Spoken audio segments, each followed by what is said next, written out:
ओम शांति। 21 जून 1972 बाबा के अव्यक्त मधुर महावाक्य। मुरली का टाइटल है विश्व महाराजन बनने वालों की विश्व कल्याणकारी स्टेज। बाबा कहे, अपने आप को एक सेकंड में शरीर से न्यारा अशरीरी आत्मा समझ आत्माभिमानी व देही अभिमानी स्थिति में स्थित हो सकते हो। अर्थात एक सेकंड में कर्मेंद्रियों का आधार लेकर कर्म किया और एक सेकंड में फिर कर्मेंद्रियों से न्यारा। ऐसी प्रैक्टिस हो गई है। कोई भी कर्म करते कर्म के बंधन में तो नहीं फंस जाते हो। कर्म करते हुए कर्म के बंधन से न्यारा बन सकते हो व अब तक भी कर्मेंद्रियों द्वारा कर्म के वशीभूत हो जाते हो। हर कर्मेंद्रियों को जैसे चलाना चाहो वैसे चला सकते हो व आप चाहते एक हो, कर्मेंद्रियां दूसरा कर लेती हैं।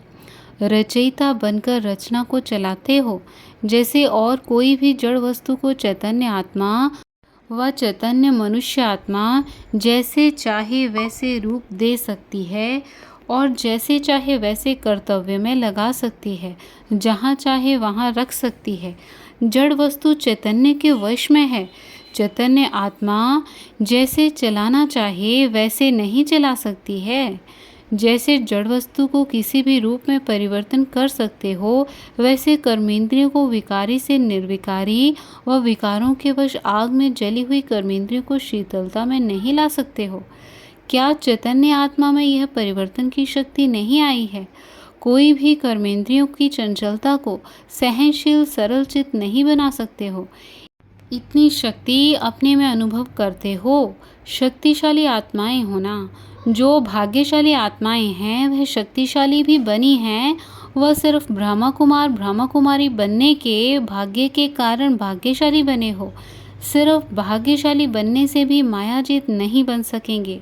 भाग्यशाली के साथ साथ शक्तिशाली भी बनना है। दोनों अनुभव होता है। जैसे भाग्यशालीपन का नशा तो अविनाशी है ना, इसको कोई नाश नहीं कर सकता। वैसे शक्तिशाली का वरदान वरदाता से ले लिया है व अभी लेना है। क्या समझते हो? ब्रह्मा कुमार कुमारी तो हो ही, वह तो अविनाशी छाप लगी हुई है। अब शक्तिशाली का वरदान ले लिया है कि लेना है। जब शक्तिशाली बन गए तो माया की शक्ति वार कर सकती है। यह है रचयिता की शक्ति, वह है रचना की शक्ति। तो कमज़ोर शूरवीर के ऊपर वार करने की हिम्मत रख सकता है क्या? रखे भी तो उसका परिणाम क्या होगा? विजयी कौन बनेगा? शूरवीर। तो रचयिता की शक्ति महान है, फिर माया का वार कैसे हो सकता व माया से हार कैसे हो सकती? जब अपने को शक्तिशाली नहीं समझते हो, वह सदाकाल शक्तिशाली स्थिति में स्मृति में स्थित नहीं होते, तब हार होती है। जहाँ स्मृति है वहाँ विस्मृति का आना असंभव है। जैसे दिन के समय रात का होना असंभव है, ऐसा अपने को बनाया है वह अब तक संभव है। अभी भी माया का कोई वार नहीं होगा, ऐसा विनाशी निश्चय बुद्धि हो गए हो। संकल्प में भी कभी यह ना आए कि माया कब हार खिला भी सकती है। ऐसे बन गए हो वह अभी माया आएगी तो युद्ध करके विजय प्राप्त करेंगे। अब इसको भी समाप्त करना है। जबकि दुनिया वालों को संदेश देते हो कि अब बहुत थोड़ा समय रह गया है, तो क्या यह थोड़ा सा समय युद्ध करने की स्टेज व युद्ध करने वाली चंद्रवंशी स्टेज समाप्त कर सूर्यवंशी स्टेज नहीं बना सकते हो? सूर्यवंशी अर्थात ज्ञान सूर्य की स्टेज। सूर्य का कर्तव्य क्या होता है? सूर्य तो सभी को भस्म कर देता है। सूर्यवंशी स्टेज अर्थात सर्व विकारों को भस्म कर सदा विजयी बनने की स्टेज। तो अब अपनी कौन सी स्टेज समझते हो? सूर्यवंशी हो व चंद्रवंशी हो। अगर युद्ध करने में समय देना पड़ता है तो चंद्रवंशी स्टेज कहेंगे। अब तक अपने आप प्रति ही समय देते रहेंगे तो बाप के मददगार बन प्रैक्टिकल में मास्टर विश्व कल्याणकारी बन विश्व के कल्याण प्रति सारा समय कब देंगे? लास्ट स्टेज कौन सी है? विश्व कल्याणकारी की है ना। अब यह प्रयत्न करो, दिन रात संकल्प सेकंड विश्व के कर्तव्य में व सेवा में जाए।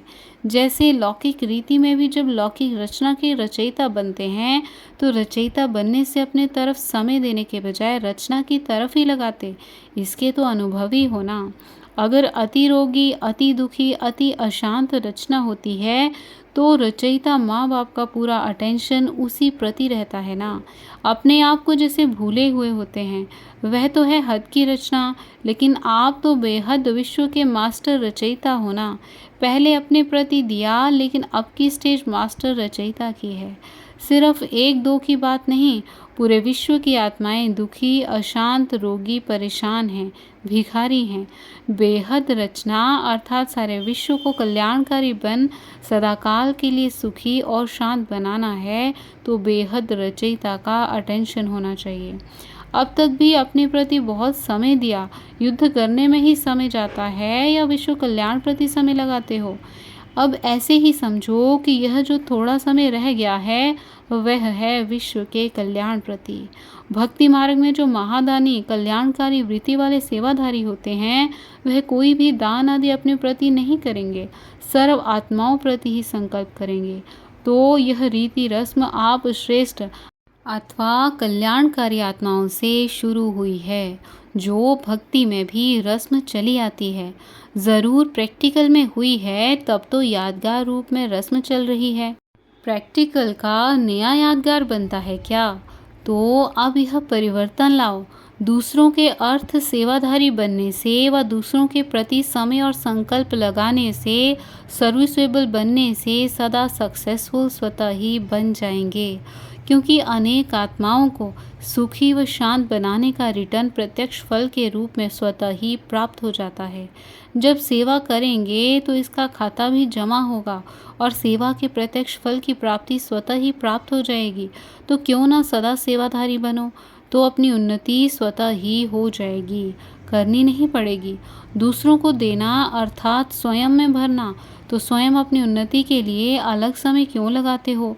एक ही समय में अगर दो कार्य हो जाएं, डबल प्राप्ति हो जाए, तो सिंगल प्राप्ति में समय क्यों लगाते हो? सारे दिन में विश्व कल्याण के प्रति कितना समय देते हो? ब्राह्मणों का यह अलौकिक जन्म ही किस लिए है? विश्व कल्याण अर्थ है ना।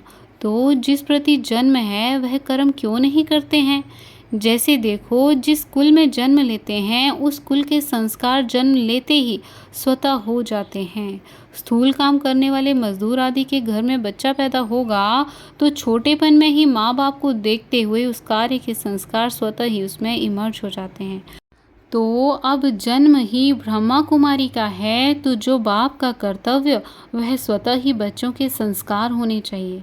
जैसे साकार बाप को प्रत्यक्ष रूप में देखो, वे रात का नींद का समय अथवा अपने शरीर के रेस्ट का समय भी ज़्यादा कहाँ देते थे? विश्व कल्याण के कर्तव्य में, सर्व आत्माओं के कल्याण प्रति, ना कि अपने प्रति। मन से भी सदा विश्व कल्याण के संकल्प ही करते थे। इसको कहा जाता है विश्व कल्याणकारी। तो यह मन के विघ्नों से युद्ध करने में ही समय देना, यह तो अपने प्रति व्यर्थ समय देना हुआ ना। इनको आवश्यक नहीं, व्यर्थ कहेंगे। बाप ने आवश्यक समय भी कल्याण प्रति दिया और बच्चे व्यर्थ समय अपने प्रति लगाते रहें तो फॉलो फादर हुआ। बाप समान बनना है ना। तो सदा यह चेक करो कि ज़्यादा से ज़्यादा तो क्या, लेकिन सदा ही समय और संकल्प विश्व कल्याण के प्रति लगाते हैं। ऐसे सदा विश्व कल्याण के निमित्त समय और संकल्प लगाने वाले क्या बनेंगे? विश्व महाराजन। अगर अपने प्रति ही समय लगाते रहते हैं तो विश्व महाराजन कैसे बनेंगे?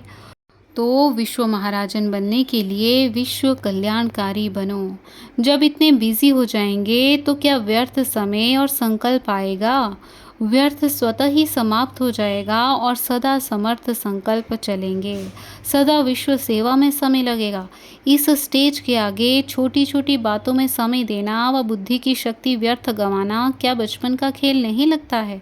लौकिक रीति में भी जब रचयिता हद की स्थिति में रहने वाले भी व्यर्थ संकल्पों के रचता बनते हैं, पालनहार भी बनते हैं, लेकिन विनाशकारी नहीं बन सकते हैं, क्योंकि हद की स्थिति में स्थित हो। अगर बेहद की स्थिति में स्थित रहो तो अपने अंदर की बात तो छोड़ो, लेकिन सारे विश्व से व्यर्थ विकल्प व विकर्म व विकार विनाश करने वाले विनाशकारी बन सकते हैं। लास्ट स्टेज है विनाशकारी। विनाशकारी तब बनेंगे जब कल्याणकारी बनेंगे। ऐसी स्थिति है ना, हद को अब छोड़ चुके हो ना। अच्छा, ऐसे सदा विश्व कल्याणकारी स्मृति और सेवा में स्थित रहने वाली महान आत्माओं को नमस्ते। ओम शांति।